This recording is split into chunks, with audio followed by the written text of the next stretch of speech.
Hello guys, welcome to today's video about the model of the atom. Please remember to take notes while listening and do the exercises with me in the video. Let's start learning about atoms, the tiny building blocks of everything. Today we're going to learn about three things: what the three small parts of an atom are, what each part does, and what an isotope is. Don't worry, I will explain everything very slowly and simply. So let's get started. An atom is a very tiny particle that's made up everything around us. Your desk, your clothes, your body, everything. So everything consists of atoms, the things you can see and even the things you can't see. Each type of atom is called an element. That's where the periodic table comes in. So all the elements of the periodic table, all those blocks are made out of atoms. All atoms are neutral. That means they are not positive or negative, they are balanced. So, in the middle of the atom is a small part called the nucleus. The nucleus is very important because it holds almost all the weight of the atom. As you can see here on the left side of my screen, you can see the nucleus. It's the small part inside of the atom. So now let's look at the three little parts inside the atom. We call them subatomic particles. The three are protons, neutrons, and electrons. Protons are positive. Think of it: P proton, P positive. They live in the nucleus. They have a weight of 1. Neutrons have no charge. That means they are neutral. Not positive, not negative, they are neutral.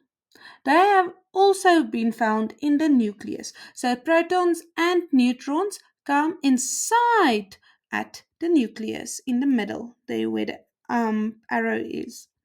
They are also found in the nucleus, as we said just now. Sorry, neutrons also have a weight of 1. Electrons are negative. Think of E for electron, E for electricity. They move around the nucleus in shells. So as you can see there, that circle around the nucleus is a shell. We also explained this in a previous video I made. And then electrons move around. And just like electricity moves us from your plug to your fan or computer or TV and so forth, electrons also move. So that's why I say think of electricity. They are the ones that are moving. Electrons have almost no weight. We say they have a weight of 0. So let's quickly go over what we have learned about the subatomic particles.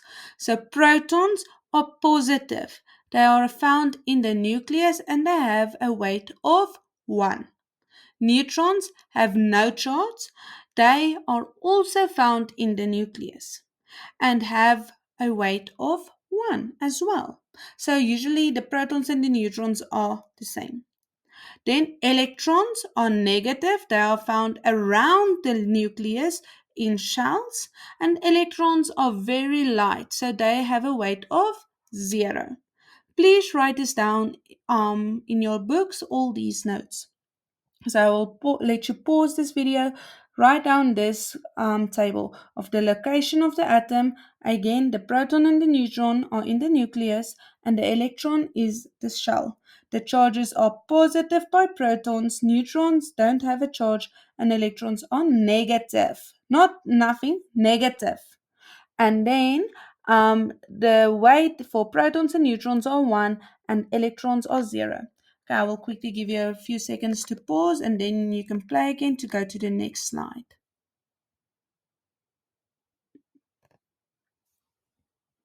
Okay, atoms have shells where electrons live. So again, we said in our previous slide, electrons live in shells. So now we're going to go deeper into that. Each shell can only hold a certain number of electrons. So that's where electron configuration comes in. The first shell is 2 electrons. So there can only be 2 electrons in that shell. I don't know if you can see here on the previous one, there's on this slide, there's only one shell. So there can only be 2 electrons as we can see here for now. There can't be more, so there's going to be added more shells. Okay. In the second shell, there's 8 electrons, and in the third shell, 8 electrons.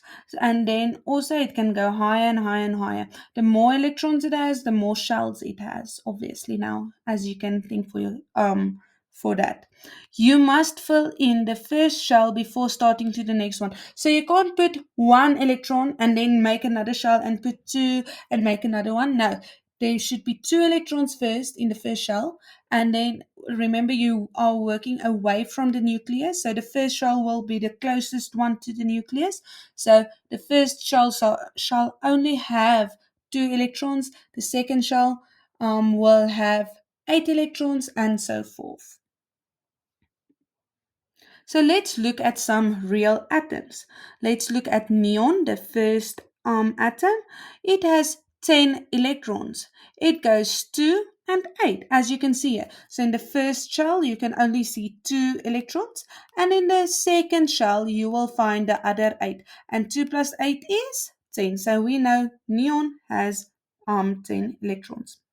Let's look at chlorine. Has 17, so it goes to 8 7 because 2 plus 8 plus 7, and that will give us 17. Um, as you can see in the first shell, there's only 2 electrons. In the second one, 8. And remember, there can only be 8, so you're going to your next shell, and there will be only 7. Yes, that shell can take up to 8, but you only put in 7 because we only want 17 electrons because chlorine only has 17 electrons. Can you see how the shells are filled in order? I want you to also please go after this video and go practice more of these atoms, how to draw them. Okay, let's talk about the numbers we see on the periodic table. So the atomic number is the number of protons. So I just want you to let you know, here's an example of lithium. So we are talking about in this box, the Li, the 3 and the 7. So this will basically be on the periodic table, this box. And every element has a box like this. And now we're going to see how to read this box. So the atomic number is the number of protons. The mass number is the protons plus neutrons. For example, let's see, lithium. As we said here, and we can see on the left side of our screens, it has 3 protons because there's a 3 on top. It has 4 neutrons and 3 electrons. So protons and electrons are always the same. So if there's 7 protons, how many electrons will there be? 7. And then what do you call it, how you get that neutrons, how you will see how many neutrons there would be, is you're going to go and see how many numbers there are under lithium. There's a 7, so you just go 7 minus 4, and then you will get 3, and you just go 7 minus 3 and you will get 4 to get the amount of neutrons. So the atomic number is 3 and its mass is 7. Please write down 3 for lithium and 7. Write down this block, the 3 lithium and 7. The protons are 3, the neutrons are 4, and the electrons are 3 because protons and electrons are the same.